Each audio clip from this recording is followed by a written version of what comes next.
Let's talk a little Miami recruiting. Over the weekend, they landed a big commitment at the running back position, but they also had the number one player in the world on campus, Jackson Cantwell, number one offensive tackle, number one overall in the On3 industry rankings. Zuby Charles, what's the latest on Jackson Cantwell after this multi-day visit to Coral Gables?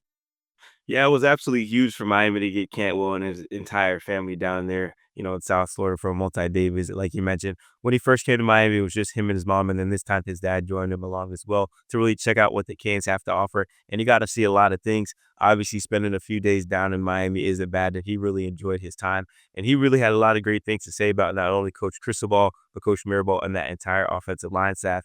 He thinks that he has a path to potentially play early at Miami, simply similar to how Francis Mauigoa did, the former five-star prospect in the 2023 class. And Miami saying all the right things. Another unique thing about Jackson Cantwell is when he comes down to his official visit on May 9th, he'll be the only prospect on campus the Miami Hurricanes will be hosting. So all eyes will be on Jackson Cantwell for that OV. Miami's all in on Cantwell. It's going to take a lot to land the number one prospect in the country, but Miami's not cutting any corners when it comes to him. It's going to take a lot of cash. We're talking NIL. And one of the things interesting about Cantwell is he's represented by Drew Rosenhaus. So do you think that that actually helps Miami, being Drew Rosenhaus is so close to the Miami football program? Well, I do think that may play a little factor into it, but with the prospect, the caliber of Jackson Cantwell, I don't think any team's going to cut any corners with it. But hey, having a guy like Drew Rosenhaus in your backyard that's really familiar with the Miami Hurricanes definitely can play in Miami's favor if things go right. Yeah. So everybody's going to be throwing a big bag of cash at Jackson Cantwell because he is the number one player in high school football. So when it comes, if money's equal, right? What do you think Cantwell's looking for in a program? I think it's the opportunity to play right away, make an impact on a program and the development. Obviously, the end goal isn't to play out of college for 3 years. It is to go to the NFL. And Miami does have a pretty good track record with Coach Mirabal and Coach Cristobal sending big time tackles to the NFL. Obviously, Panay Sewell is that guy right now who's arguably the best offensive tackle in the NFL. He was under those guys at Oregon. And now Francis Mauigoa, who a lot of people think is going to be a top 10 pick in next year's draft. So kind of just selling him that dream of, hey, you can come into Miami, be a day one contributor, be gone in 3 years, and then, go make that real money in the NFL, something that I think Miami can sell to Jackson Cantwell. Yeah. Now Cantwell's going to continue on with this spring tour. He's going to go hit Ohio State, Michigan, so forth and so on. Do we expect Cantwell back this summer for an official visit?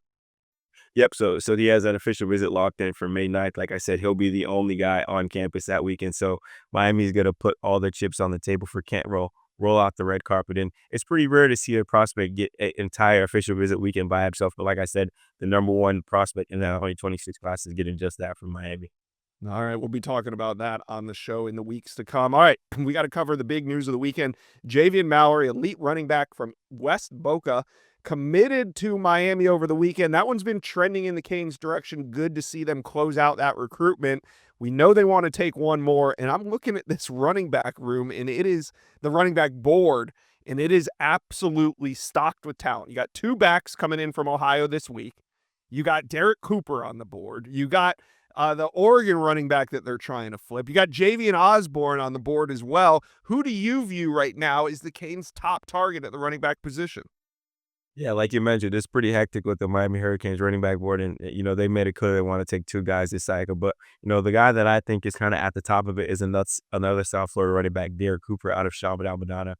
He's the guy that Miami's been all in on these past 2 years. One of the best athletes in the country. Plays on the defensive side of the ball too. But I think Miami wants to kind of keep that South Florida swag, in that running back room. If you look at it right now, both the number one and number two running backs are from South Florida, being Mark Fletcher and Jordan Love from American Heritage St. Thomas Aquinas. But in a perfect one, I think Derek Cooper is that guy. But hey, a lot of other programs are pushing for him. So that's why, like you mentioned, Miami hosted actually three running backs this past weekend alongside Javian Mallory was the Oregon commit Tredarian Ball. And then a three-star running back, Jamal Rule, who's a little bit of a quieter guy, but a guy Miami likes. And then, like you mentioned, guys like Jay Lamar, the two running backs from Ohio, Henry Ollinger and Faber Akigo are going to visit this week. And just a bunch of other names. Amari Lattimore throwing that mix as well too. Javian Osborne. So a lot of pieces need to, still fall in place. But hey, we're gonna figure out who that number two running back is in the next few weeks for sure, I think.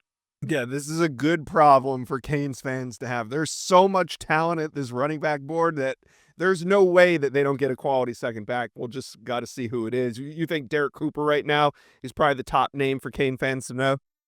Yeah, if I was a betting man, I'd think, Derek Cooper to be that number 2 guy that Miami wants to bring in just to keep that, South Florida swag Yeah. going and that running back through. That'd be a great haul for 2026. All right, let's wrap this up by talking about five-star wide receiver Chris Henry Jr. You guys know he's committed to Ohio State. He's been flirting a little bit here with Oregon as of late. USC, there's some buzz. And then there's also Miami in his top group. But I spoke to him on Friday. That interview's up on this channel. And after coming away speaking to Chris Henry Jr., I think Miami is in a much better position than a lot of folks are giving Miami credit for. So, where does this connection come from? Because he's from Ohio. He grew up in Ohio. He's now playing his high school football out in California. But how has Miami gotten in so good in this recruitment? Yeah, so first off, I always have to give, kudos to Coach Kevin Beard, but this one kinda ties back to a 7-on-7 team. Obviously, he plays for the South Florida Express, and that weekend that he's coming down for the official visit on May 30th, there'll be a few of his South Florida Express teammates on that, trip as well. Mhm. One being Miami commit Camden Portis, and he's always been in the ear of all those SFP guys, including Chris Henry Jr. So I feel like that might be playing a small factor into it. But hey, Chris Henry is one of the best prospects in the country, and Coach Kevin Beard wants to land these elite wide receivers. He's been in his ear. Camden Portis has been in his ear, and that weekend with a lot of South Florida Express guys. So a little bit of all of that coming together, and then I feel like that's why Miami has a chance, to be a dark horse in the Chris Henry sweepstakes for sure. Yeah, and they're in it. I mean, he didn't come out and exactly say it, but essentially he's going to take these visits, talk it over with the family, and make sure he's making the quote unquote right decision. Something that we kind of heard from Jeremiah Smith, and we know that in the background of that Jeremiah Smith, there was a lot more going on than a lot of people kind of knew about when it came to Jeremiah Smith in Miami. So maybe the same with Chris Henry Jr. We'll see how that all shakes out. When is the next big visit weekend for Miami? Or do they just have guys kind of trickling in all throughout the spring? How's it going? So yeah, throughout this week there'll be a lot of big time names, but Saturday for sure is going to be that big weekend for the Kings. Probably the biggest weekend of the spring. Obviously, since July is the dead period, they used to have kind of a big pool party to end the summer in July. But since it's a dead period, no prospects on campus, they're moving that to the end of March, and there's going to be a lot of big time names, down there in Coral Gables this Saturday to check out what Miami has to offer. Is Mario still jumping off the high dive? I think he left that in the past, but there's other coaches out there would be making those big splashes for those guys. All right, Miami fans, chime in, talk to us. Who's your top pick at running back? The list is absolutely loaded. Let us know. Comment section below.